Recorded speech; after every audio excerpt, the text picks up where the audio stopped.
5 choses à savoir sur les myomes utérins. Le traitement varie en fonction de la taille du myome. Une intervention chirurgicale peut être nécessaire pour l'éliminer. Sinon, une médication adaptée et des contrôles périodiques suffisent. Selon la Société espagnole de gynécologie et d'obstétrique, presque 70% des femmes peuvent développer des myomes utérins à un moment de leur vie. La première chose à savoir, c'est que seulement 0,5% de ces myomes peuvent se transformer en cancer. Cependant, les gènes et les problèmes qu'ils peuvent provoquer chez nous sont importants et nous devons en tenir compte. Cela nous oblige notamment à faire des check-ups périodiques chez le gynécologue. Les myomes utérins sont également connus sous le nom de léiomyome ou fibromyome et ce sont les tumeurs les plus fréquentes chez les femmes. Nous allons partager avec vous 5 données clés pour que vous connaissiez tous leurs symptômes, leur origine et les possibles séquelles qu'ils peuvent provoquer dans notre corps. Nous sommes certains que cette information vous intéressera. 1. Myomes utérins, qu'est-ce que c'est? Pourquoi apparaissent-ils? Beaucoup de femmes se plaignent de la même chose, elles ont une vie saine, prennent soin de leur vie sexuelle, font des tests gynécologiques réguliers et pourtant, elles reçoivent un jour le diagnostic d'un myome utérin. Pourquoi cela arrive-t-il? Aujourd'hui, on ne sait pas vraiment pourquoi ces myomes apparaissent. On pense, par exemple, que la génétique a une incidence sur leur apparition, mais on sait de sources sûres comment ils apparaissent et se développent. L'utérus a plusieurs couches. L'une d'entre elles se nomme le myomètre. Les hormones féminines comme les œstrogènes et la progestérone stimulent la croissance de petites grosseurs dans le myomètre qui, petit à petit, peuvent se transformer en myomes. Les myomes utérins peuvent se diviser en 3 groupes. Ils sont sous-séreux lorsqu'ils sont situés sur la superficie de l'utérus, intramuraux quand ils s'insèrent dans la paroi utérine et sous-muqueux quand ils se situent à l'intérieur de la propre cavité de l'organe. Les myomes sous-séreux n'ont presque pas de symptômes. Cependant, les intramuraux et les sous-muqueux affectent l'endomètre au point de provoquer des saignements, des douleurs et même, dans les cas les plus extrêmes, de l'infertilité. Ce que provoquent les myomes utérins, c'est que la circulation sanguine n'arrive pas correctement jusqu'à l'utérus, ce qui provoque des douleurs intenses voire même des avortements spontanés. 2. Qui a le plus de risques de souffrir de myomes utérins? Les médecins nous disent qu'en général, ils apparaissent entre 35 et 55 ans, les plus fréquents étant entre 45 et 55 ans.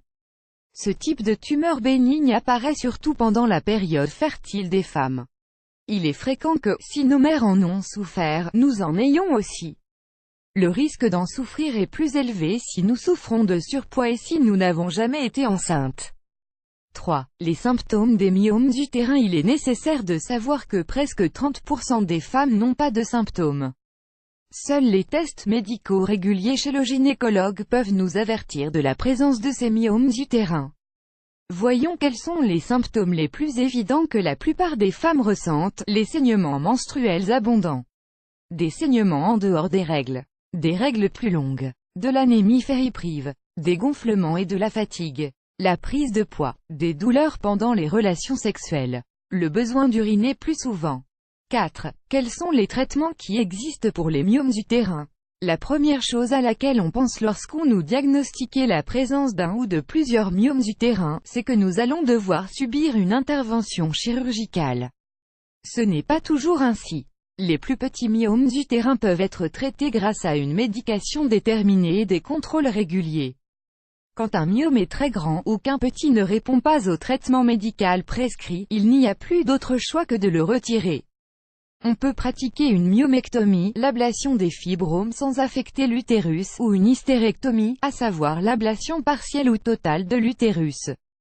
Cependant, beaucoup de spécialistes conseillent d'utiliser le traitement médical à base d'acétate d'ulipristal, un modulateur de progestérone qui réduit notablement la présence de ces myomes utérins. 5. Myomes utérins et fertilité. L'une des craintes les plus fréquentes chez les femmes qui ont des myomes, c'est qu'elles se demandent si elles pourront avoir des enfants. Tout dépendra, bien sûr, de l'âge que nous avons, mais puisque ce type de tumeur bénigne est très fréquente chez les femmes en âge de procréer, c'est une peur légitime. Les experts nous disent les choses suivantes: quand les tumeurs sont très grandes, elles peuvent provoquer des problèmes de fertilité ou des complications dans les grossesses. Les femmes soumises à une myomectomie, ablation des myomes sans toucher à l'utérus, peuvent tomber enceintes à nouveau. La présence de myomes peut provoquer des avortements, d'où l'importance de planifier sa grossesse et de consulter un gynécologue régulièrement pour savoir si les risques sont grands ou pas. Quand les myomes utérins font plus de 4 cm, ils génèrent de sérieux inconvénients pendant la grossesse. La mère peut souffrir d'accouchements prématurés et de douleurs pelviennes, voire même de décollement du placenta. Prenez soin de votre santé et n'hésitez pas à faire des check-ups réguliers chez des gynécologues, qui vous conseilleront